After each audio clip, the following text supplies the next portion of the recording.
Hey there. We're gonna go over how to edit photos according to like documentary photo ethics.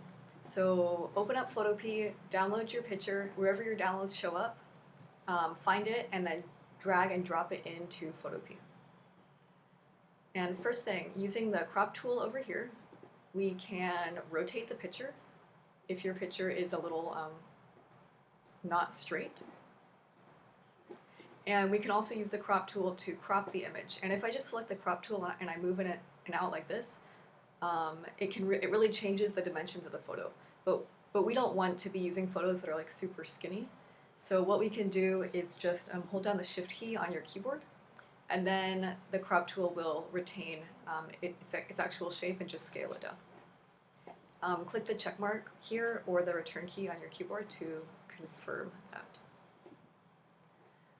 Photopea works in layers. This is the layers panel over here, and we have our first layer, which is just the background photo layer.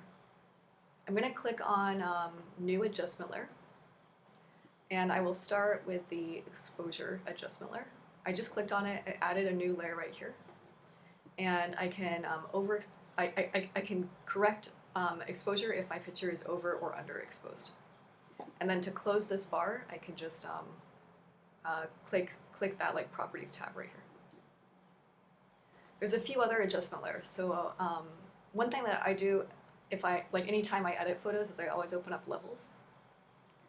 And Levels gets samples for black, gray, and white and tries to correct it. So Levels helps to get like a perfect value for your image. And I usually start just by doing auto, seeing what that does, and then from there you can make the whites, you can drag this in to make the whites even whiter, or the blacks even blacker, and then adjust that middle gray ground.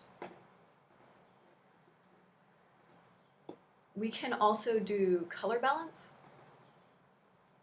So sometimes if your photo, especially if your photo is taken indoors with a specific kind of light in the room, maybe it would look more magenta than green, and you can just correct it here.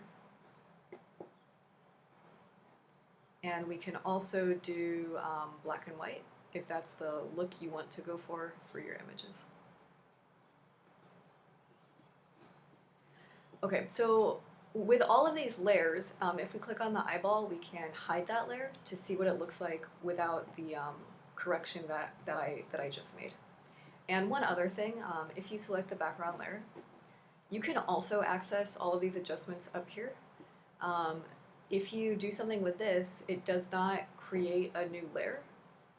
Instead, it would just allow you to work directly on that one background layer, which might be useful in some situations.